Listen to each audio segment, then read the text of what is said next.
People often believe they are good from the heart, but human behavior quietly changes the moment no one is watching, and this truth slowly unfolded through the life of a young man named Adam, who was known everywhere as a polite, caring, and helpful person, admired by teachers, trusted by friends, and praised by elders. Because whenever Adam entered a place filled with people, his voice softened, his manners improved, and his actions reflected kindness, yet what others never noticed was how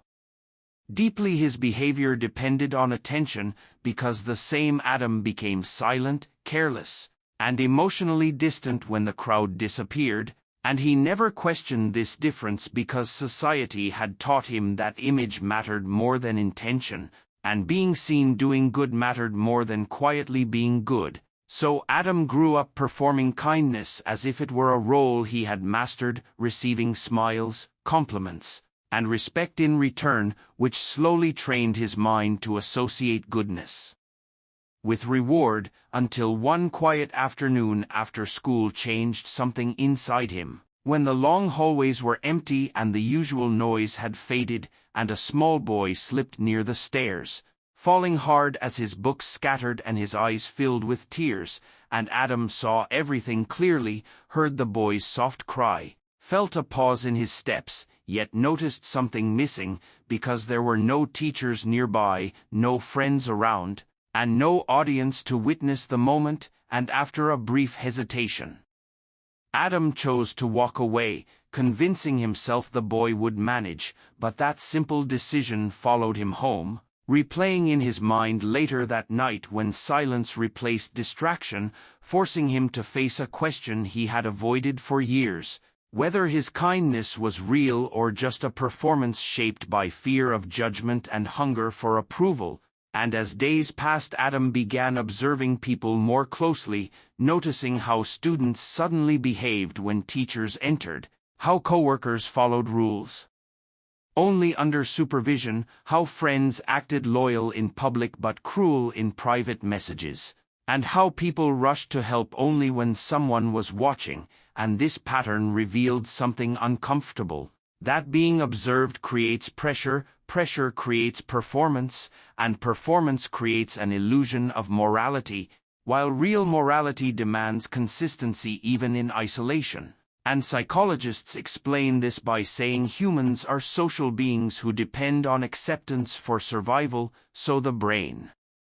adapts by adjusting behavior to protect social image, releasing pleasure when praised and discomfort when judged, slowly training people to repeat actions that bring approval rather than actions that align with values, which is why charity often needs recognition, honesty needs witnesses, and apologies need validation. Otherwise motivation fades, and Adam saw this clearly on social media, where people recorded good deeds, edited compassion, and shared kindness for likes, turning help into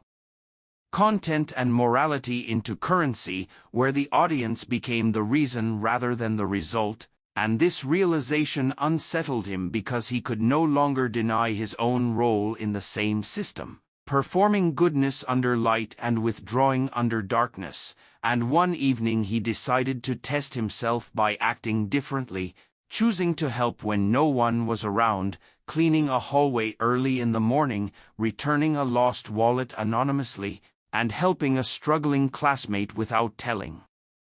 anyone. And at first these actions felt empty because there was no applause, no recognition, no reward waiting. Yet slowly a quiet calm replaced excitement, and Adam realized real kindness felt peaceful rather than thrilling, steady rather than loud, and still the urge to be seen did not disappear easily, because human nature resists change, pulling the mind back toward attention and validation, reminding him how deeply rooted this behavior was, shaped since childhood when good actions were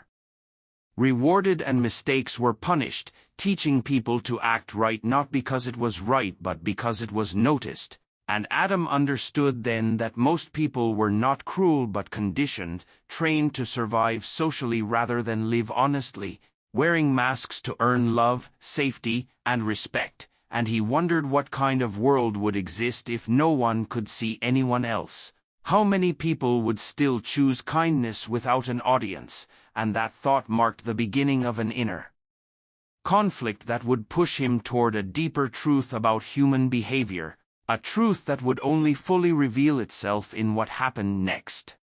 After the morning when Adam had acted kindly without anyone watching, he began to notice a subtle shift inside himself, a quiet awakening that felt unlike any applause or praise he had ever received, and he realized that real kindness, unlike performance, did not seek recognition, it did not demand attention. It simply existed and left a calm satisfaction that was independent of others. And this new understanding both thrilled and terrified him, because it challenged everything he had learned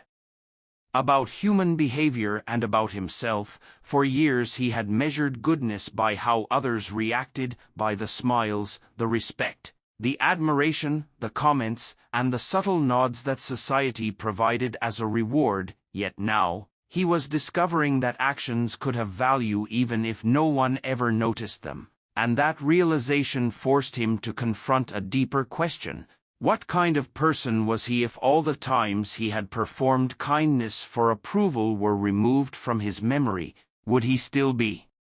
considered good, and more importantly, would he still consider himself good? And as days passed, Adam started experimenting with this understanding, trying to help people in quiet ways, leaving anonymous notes of encouragement for classmates, secretly paying for a struggling child's lunch, assisting an elderly neighbor with heavy bags without leaving a trace, all while consciously ignoring the urge to mention it to anyone, to feel the warmth of recognition, to hear the validation he had grown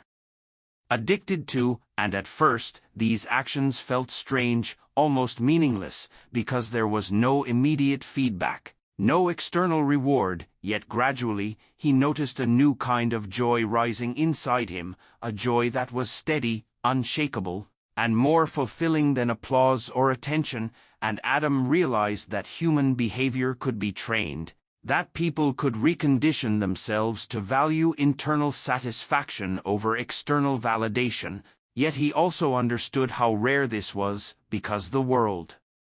continuously reinforced the opposite, teaching individuals from childhood that the approval of others was more important than personal integrity, that smiles, awards, and recognition were the currency of behavior, and so most humans never experienced the depth of real kindness, living lives dominated by performance rather than principle. And this awareness both saddened and enlightened Adam, as he observed friends, colleagues, and strangers repeating familiar patterns, always seeking eyes to witness their actions, always performing in subtle ways to earn praise, all while missing the quiet beauty of acting rightly without expectation. And he began to notice that even small acts, like smiling genuinely at someone, saying a comforting word, or holding the door for a stranger, had the power to shift one's internal world when done anonymously, when free from audience. And he reflected on how many people had never experienced this, and how conditioned humans were to the illusion of morality. And Adam also recognized that temptation was constant, because habits die hard, and old impulses to seek attention lingered. The urge to perform, to show, to display kindness as a badge, was still powerful, and he had to consciously resist it, fighting a mental battle every time he wanted to announce a good deed. And yet every silent choice reinforced his inner strength, proving to him that character was forged not in public spaces or under scrutiny, but in private, when the world was oblivious. And as weeks turned into months, Adam's perspective changed further. He began sharing this insight subtly with others, not by teaching,